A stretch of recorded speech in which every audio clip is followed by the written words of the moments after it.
नमस्कार, मैं हूं स्वाति। कार्यक्रम वैद्यनाथ स्वास्थ्य सुरक्षा में आपका स्वागत है। दोस्तों, आपके पत्र हमें निरंतर मिल रहे हैं जिनसे हमारा प्रोत्साहन बढ़ता रहता है। हम चाहते हैं कि आप इसी तरह हमारा प्रोत्साहन बढ़ाते रहें। आज की रफ्तार भरी जिंदगी में हर कोई कड़ी मेहनत और लगन से एक खास मुकाम हासिल करना चाहता है, चाहे वो स्टूडेंट्स के बोर्ड एग्जाम्स हो, बिजनेसमैन का बिजनेस हो या फिर एक आम नौकरी पेशा इंसान। और अगर वो एक खास मुकाम हासिल नहीं कर पाता है तो उसकी थिंकिंग नेगेटिव हो जाती है, वो जिंदगी से हताश हो जाता है। इस नेगेटिव थिंकिंग और डिप्रेशन से जूझते हुए कई बार इंसान अपनी जिंदगी खत्म करने की सोचने लगता है। डिप्रेशन, तनाव से कैसे निजात पाया जाए, आखिर ये तनाव होता क्या है, इन सब विषयों पर हम आज बात करेंगे। और हमारे साथ हैं डॉक्टर कुलदीप सोहेल। वैद्य कुलदीप सोहेल जी, आपका हमारे स्टूडियो में बहुत बहुत स्वागत है। आज की भीड़भाड़ भरी जिंदगी, तनाव भरी जिंदगी में देखा गया है कि हर दूसरा इंसान तनाव से ग्रस्त है। हर कोई ये कहता पाया जाता है कि वो तनाव है, उन्हें बहुत ज़्यादा स्ट्रेस है, बहुत ज़्यादा। तो आप हमें सबसे पहले ये बताएं कि तनाव क्या होता है। तनाव शरीर और मन, इन दोनों की ही एक सम्मिलित व्याधि का नाम है। जब मन अपनी इच्छा अनुसार कोई कार्य की पूर्ति नहीं कर पाता तो उस मन के उस अपूर्ति इच्छा की पूर्ति न होने की वजह से जो है शरीर के अंदर कुछ रासायनिक परिवर्तन होते हैं, कुछ भावनात्मक परिवर्तन होते हैं, जिसकी वजह से कि उस आदमी का सुख, चैन, शांति जो है वो भंग हो जाती है और वो ना दिखने वाले एक ऐसी समस्या से ग्रसित हो जाता है जिसे वो खुद ही अनुभव कर सकता है। तनाव आज के समय में छोटे बच्चे से लेकर और वृद्धावस्था तक सभी लोगों के अंदर ये पाया जाता है, क्योंकि सभी को ऐसी परिस्थितियों का सामना करना पड़ता है जो वो नहीं चाहते कि उनके सामने आएं, और उन परिस्थितियों को बदलने की क्षमता वो रखते नहीं हैं या किसी कारणवश उसको बदल नहीं सकते। तो उस स्थिति के अंदर जो है मन के अंदर एक आवेग, एक असंतोष की उत्पत्ति होती है, जिसकी वजह से कि इसके अंदर, शरीर के अंदर कायिक और मानसिक परिवर्तन हो जाते हैं जो कि हमें रोगग्रस्तता की ओर ले जाते हैं। इस पूरी स्थिति का नाम ही तनाव है। वैद्य जी, हमें ये बताएं कि ये बीमारी किस प्रकार की होती है। ये जो व्यक्ति की पूर्णता है वो शरीर और मन दो चीज़ों से मिलकर बनती है। ये माना गया है आयुर्वेद के अंदर कि रोगों के दो अधिष्ठान है, शरीर है और मन है। मन की व्याधियों को मानसिक व्याधि कहते हैं। उस मानसिक व्याधियों के अंतर्गत ही तनाव भी आ जाता है।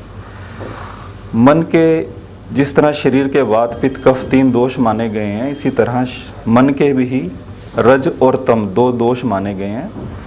इन गुणों से प्रभावित होने पर व्यक्ति जो है उन गुणों के प्रभाव में आकर भिन्न भिन्न तरह के कार्य करता है। रजोगुण के से प्रभावित होकर वो आक्रामकता के और एग्रेसिवनेस उसके अंदर आ जाएगी। खान पान के अंदर उसकी रुचि मिर्च मसाले वाले इस तरह की चीज़ें के अंदर ज़्यादा हो जाएगी, और तामसिक गुणों की अधिकता होने से उसके अंदर आलस आ जाएगा और उसकी एक्टिविटीज़ जो है कम हो जाती है। और सबसे मुख्य जो बात है कि आहार भी निर्धारित करता है कि हमारे शरीर के अंदर, हमारे मन के ऊपर जो हम खा रहे हैं उसका कौन सा प्रभाव पड़ेगा, राजसिक या तामसिक प्रभाव। ये भी इसमें बहुत ज़रूरी है कि भी तनाव के स्थिति के अंदर क्या क्या चीज़ों को हमें ध्यान करना, तो उसमें मुख्य रूप से और आहार के ऊपर, नियंत्रण के ऊपर भी ध्यान देने की ज़रूरत पड़ती है। और मन से, क्योंकि मस्तिष्क ही सबसे ज़्यादा प्रभावित होता है, तो मन को भी संभालने की आवश्यकता पड़ती है। इस तरह से ये इसको हम लेते हैं। वैद्य जी, जैसा मैंने कहा कि ये टेंशन वर्ड या मानसिक तनाव इतना कॉमन है कि आप छोटा सा बच्चा भी, उसका एग्जाम होता है या कुछ होता है तो कहता है मेरे को टेंशन हो रही है।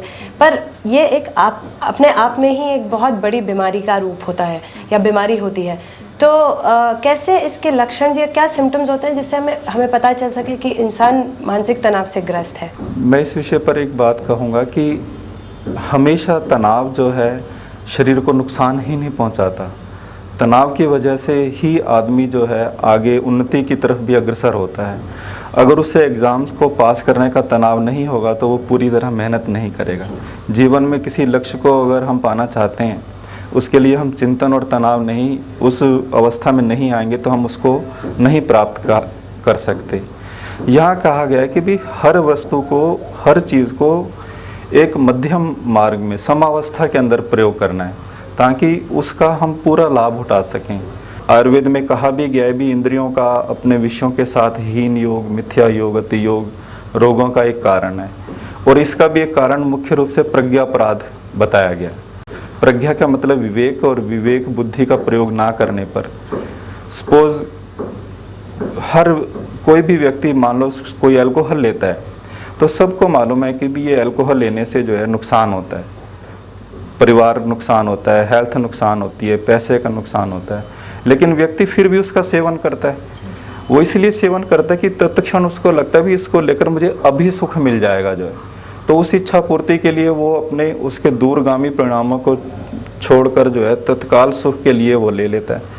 फिर उसको वो जब उस लत लग जाती है, उसकी इच्छा पूर्ति करने के लिए वो फिर जो जायज नाजायज हर तरह से जो है वो कोशिश करता है अपनी इच्छाओं पूर्ति करने के लिए।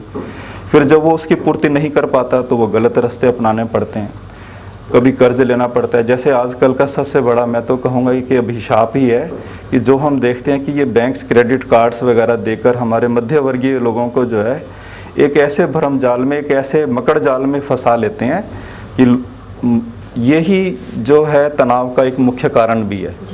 अभी हम पीछे अखबारों में भी पढ़ते रहे होंगे भी कुछ परिवारों ने अपने पूरे परिवार समेत आत्महत्या कर ली। कारण क्या था? उन्होंने बैंक से लोन लिए, कहीं से कुछ लोन लिए, लेकिन वो लोन को किसी रचनात्मक कार्य में ना प्रयोग करके अपनी इच्छाओं की पूर्ति के अंदर लगा दिया उन्होंने। किसी ने कार ले ली, किसी ने फ्लैट, किसी ने कुछ, तो उस वजह से फिर वो उसको उस स्थिति को सामना ना करने की वजह से उन्होंने अपने को सबसे बड़ा जिसे पाप कहा गया कि आत्महत्या तक करना जो है। तो कुछ चीज़ें होती हैं, कहा गया कि भी वो इसी जन्म में उसका फल लेना पड़ता है। कुछ ऐसे कर्म हो जाते हैं कि जो फिर हमारे पूर्व जन्म के कर्मों के अनुसार जो है फल भुगतना पड़ता है। तो लाइफ में भी हमने देखा है भी कई बार कि आपके पास कोई रोगी, हमारे पास कोई रोगी आता है, उसकी सारी रिपोर्ट्स ठीक हैं, सब कुछ ठीक है, डायग्नोज प्रॉपर है और सब डॉक्टर हॉस्पिटल कह रहे हैं भी तुम्हें कोई रोग नहीं है, लेकिन वो रोगी इतना परेशान है कि वो कहता है भी मैं बहुत दुखी हूँ, मैं बहुत परेशान हूँ, और कोई डायग्नोज नहीं कर पा रहा कि भी इसे रोग क्या है। आपके लिए उसमें चरक संहिता के अंदर स्पष्ट कहा गया है कि भी जो भी पूर्व जन्म के कर्म होते हैं उसको व्यक्ति जप से, पूजा से, हवन से, यज्ञ से, दान से, उनसे जो है उन कर्मों को क्षीण कर सकता है, दूर कर सकता है। इसके मुख्यतः कारण क्या होते हैं टेंशन के? जब भी कोई व्यक्ति तनाव से ग्रसित होता है, सबसे पहले उसकी प्राण शक्ति के ऊपर प्रभाव पड़ता है। उसकी सांस लेने की गति जो है विकृत हो जाती है।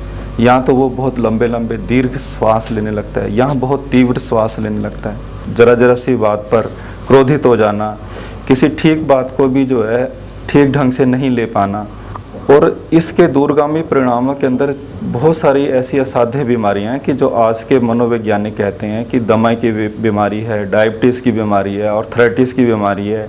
इन सब बीमारियों के कारण भी तनाव है, क्योंकि तनाव जब शरीर के अंदर होता है तो हमारे शरीर की इम्यूनिटी जो है, रोग प्रतिरोधक शक्ति कम होती चली जाती है, और जिस व्यक्ति को जितनी अधिक मात्रा में तनाव होगा उसकी रोग प्रतिरोधक शक्ति उतनी ही कम होती चली जाएगी।